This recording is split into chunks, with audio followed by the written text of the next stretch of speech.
All right. Hey, fellas. America is a special game, a unique game, played nowhere else on earth.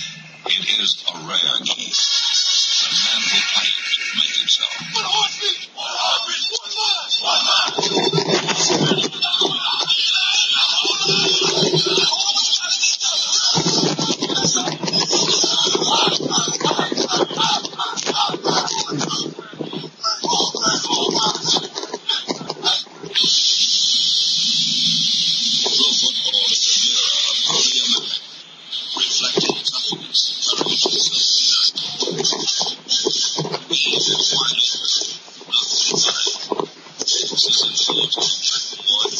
translated into imagination on the field. It can be one man rising above the obscurity of a grim, no-glory duty of central justice. This alignment flying through the carnage of its grim flag. The game is perpetual motion. All right, fellas. That was Stocks with the intro video this week, and we have Alex joining us this week. How kind of him, all the way from across the pond, with his little Chicago Bears hat on, like he's been a Chicago in all his life. And, yes. You know, the funny thing is, these boys didn't know I was recording as quick as I was recording, so you saw Alex messing with his hat. You saw a little pre-game warm-up there by Alex messing with his hat, playing with his looks, making sure he looks good for the women if they watch the video. Who knows, man? We got some mystery followers on YouTube, so thanks to whoever's leaving these comments on my YouTube page. It's appreciated, I guess. Definitely. We appreciate everything, It means we're hitting all types of audiences, I guess.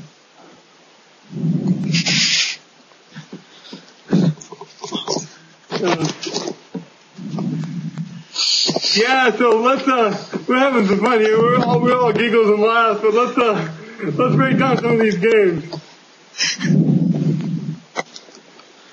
All right, a team that I really wanted to go in depth to this week, and looking over week 1 and week 2 is the Arizona Cardinals. So, yeah, they started out 0-2. I'm not familiar with the actual owner himself. His first game against Carolina, he took a somewhat of a beating, 52-38. The second week, he played the Redskins in a close game. The score of that game was 17-10. So the Cardinals are down 0-2. But looking overall, he's a team that's kind of just left what he had on his team. He didn't make any big splashes. He hasn't made any big trades. Just looking over his team, he's basically sticking with what is the team is now in the NFL. So with that, he's got a decent team. He's in a division that is wide open. You can't say who's up, who's going to take that division, or we don't know much about that division to which direction it goes. The Arizona Cardinals has one of the best wide receivers in Larry Fitzgerald. You can't disagree with that. He's been running with Beanie Wells, Wells and Steve Holland. It looks like he's been running with Ricky Williams. Yeah, I think Ricky Williams a free agent. I think maybe he picked him up. Williams was I think it's a rookie. I think it's Ryan Williams. Ryan Williams. Okay, that's right. Yeah. Ricky Williams Ricky Williams at the Ravens. So. Okay. All right. Thanks, guys. Yep. So yeah, the team is, he's very new. He's getting his feet wet, and I wish the best of luck to him. And you can't go wrong when you have Larry Fitzgerald on your team as a starting player. I mean, I'm not a big Kevin Cobb fan, but you can't really mess that up with when you got Fitzgerald. He's got Todd Heap in the middle, early Doucette on one side, so he's got a good mixture. He's got the good young cornerback Peterson. He's only going to go up next year. He's definitely an A potential. You can't, he's the number one cornerback this year out of rookies. So yeah, if he stays strong, anything's possible in that division. Yep. What are your thoughts on the Arizona?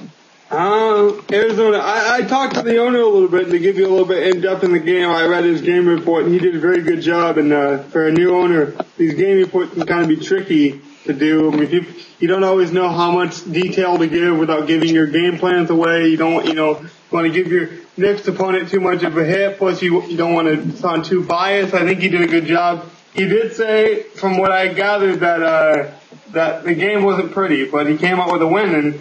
And I can tell you that I had some pretty close games, and they were pretty, and I did all these awesome things, but I'm still 0-2. So, these pretty stats don't always count for wins and losses, and that's the only stat I really pay attention to. And the fact is, the Cardinals are 1-1. So, and Alex just played the Panthers, so he knows how tough they are. So that doesn't look like it was a bad loss by any means by the Cardinals. So I think he's probably in the middle pack of the team right now. He's proven he's a decent owner. He hasn't proved he's a great one, but who has? I mean, we're only in week 2. I think he's very promising. What's Alex's thoughts on the Cards? Real quick. I think they're a good team. They've got, mind you, with like Cobb and everything, you don't really have a choice in using them or not because of the massive contracts he's got. Oh yeah. Comparable. Yeah, and the other quarterbacks they've got aren't great. But Larry Fitzgerald, they've also got early Doucette. I think I can't remember. I think he might have picked up someone else as well in free agency. I'm not sure though. Check that in a second. He's got a fairly good defense. He's got some fairly nice young corners, as has been said. Yeah. He's got a nice base of a team to build on. He picked up Legadu Nani, who was today, which is going to help his offense a fair bit, I think. He's got Andre Roberts and Stephen Williams. He's got two fairly nice tight ends as well. He's got Todd Heap, who they picked up in free agency, Adrian Wilson, strong safety, etc. So he's got a nice base to work with. He's got 2 young rookie. He picked up Jamarcus Russell, free agency. Just for backup. Yep. And he's got some nice depth on his defense as well. He's got a fairly nice base of a team. So, yeah, I think he could do potentially well, maybe in a year or two, picking up a couple of studs and a couple of players. As long as he runs the ball well, I'm sure it'll be fine because just keep the defense. Beanie Wells is only rated he's only rated 75. So, and then his Ryan Williams, his rookie, which is rated 73, is probably going to be his feature back within a couple of years. Beanie Wells is not the. I think Madden actually gave him. I would project Beanie Wells more of a 70 to 71 but not a 75. He's just not a complete back. He can't hit the tackles. I would definitely see.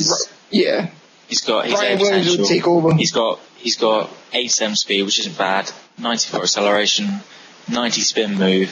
So he's not exactly a speed back. He's not exactly a power back. He's more running in between tackles, like say a Ray Rice, for example. I think exactly. That's more that's the most comparable running back you can compare him to, really, isn't it? Yep. I suppose, and he's young, good potential. I think he could be a potentially nice, solid running back in the future.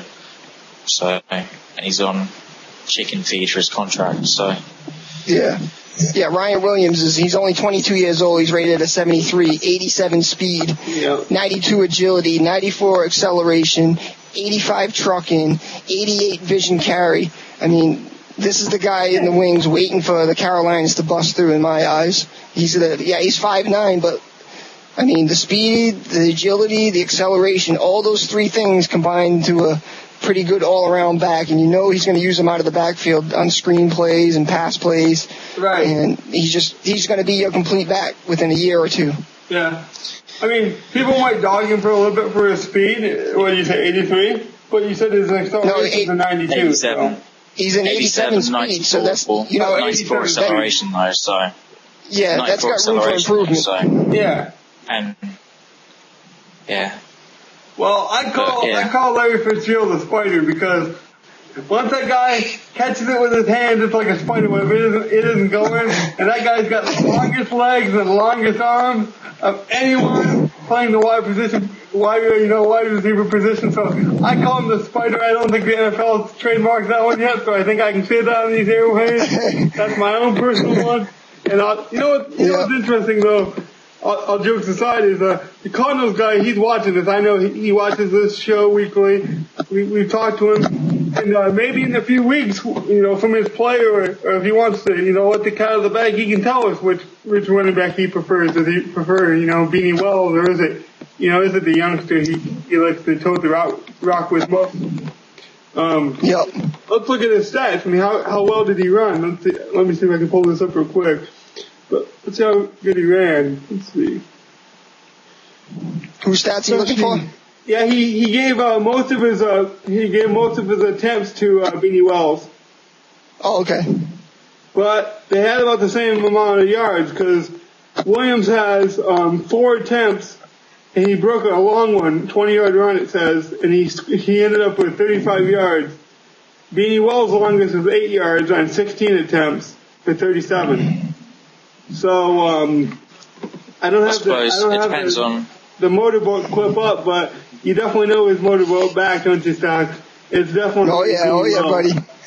Oh yeah. I suppose it depends on what type of back he prefers, because Wells is more trucking power back with 90 trucking, 99 stiff arm. He's slightly faster, but he hasn't got as good acceleration, and it's just a different type of back really. So it's quite a nice backfield, have a bit of change, while unlike mine, which is all in one back pretty much, so it's quite a nice bit of, he's got lots of potential. Well, my running backs on that team would definitely have to be Ryan Williams. I like Ryan Williams overall and everything in general. Right. I can understand using Beanie Wells though, and then using Ryan Williams, say, as a third down back maybe first year, and then seeing how the progression works out for them. But yeah, I can see. I'd be tempted to kind of shift the carries to closer to 50-50 though, than give it primarily to one or the other, just to kind of keep the defense on their toes. Yeah. Well, on the defensive side, I'm looking at his defensive players, and the one thing that kind of stands out to me is the age. Yeah, they picked up Patrick Peterson at cornerback, rated an 82, but Joey Porter is an 81. He's 35 years old. He's got Clark Higgins. He's got Clark Higgins, 35 years old. Donnell Dockett's 31. Kerry Rhodes, he's 30. You got, Paris Lennon, 34. He's kind of old in the tooth on the defensive side of the ball. Adrian Wilson, 31. Yeah, so you think you're going to have... on. Yeah. Yeah. So he's going to have to get younger on the defensive side of the ball to get pressure on the quarterback, to wrap up the tacklers. He's going to need help on the defensive side of the ball. Definitely. He's got a couple of nice young players on the defense to build on, like Patrick Peterson, Calais Campbell, things like that.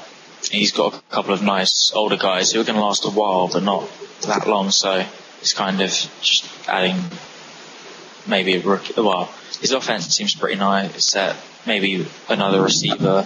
He's got nice potential at running back, as we said. Kevin Cobb's going to be there for a while with the contract, and you won't be able to shift him anywhere really.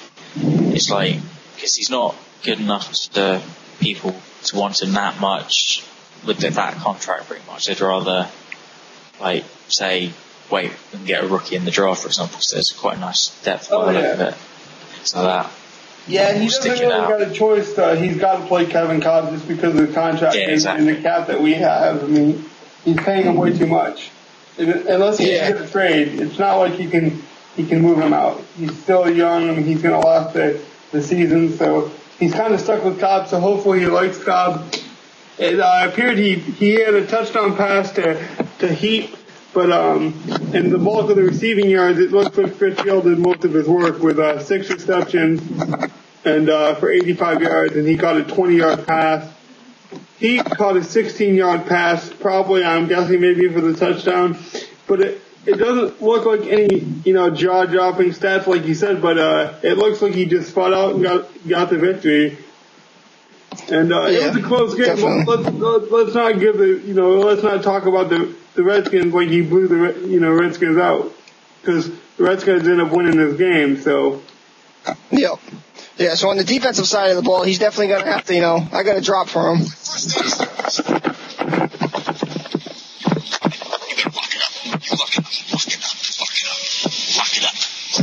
Yeah, so you better lock it up on the defensive side of the ball to get younger, I think. Yeah. That's my theory. The other thing that I think maybe needs improvement is his offensive line, which starting left tackle is Sean Andrews, 73 overall. Yeah. Left guard is Darren College, who they picked up back to the off-season, who's 82 overall. His center is Lyles Sendlin, who's 76 overall. His right guard, 78 overall. So you've got some alright people, and there's right tackles, 74 overall. So he's got some alright people, but it's not an outstanding line. There's no outstanding players on it to help compensate for. So I think that's probably another area that needs some improvement. Just looking at the stats of his game, it appears his biggest problem was he couldn't stop the run. I'm not saying that was what the problem was, but just based on the stats, it looks like his biggest defensive need was he needs to figure out either maybe it's a play calling issue, maybe it's a talent issue, but it looks like the running game was beat him up, and that's probably why the Redskins won this game, because as you know, it's all about time of possession and can you control the game, and the running game, as you know, Stocks, is a great way to control that clock, and you can if you run the ball good enough, you can control the rock for the whole game basically. The flow of the game, exactly. Yeah. If you get it flowing in your direction, you dictate what's going to happen next, and you can dictate what the other team's going to do, because if you're chewing up that clock and he's behind, he's going to have to throw the ball. Yeah, because like I said, the Redskins did win the game, and we decided to highlight the Cardinals. I mean, because we're gonna try to. I think every week, me and Stocks are gonna try to find an owner that's kind of under the radar that most people aren't talking about. Maybe not on the chat boards all the time, but he's active and he's playing all those games and he's doing all the right things. Exactly. And this week we chose the Cardinals, and as you can see, it's not about wins.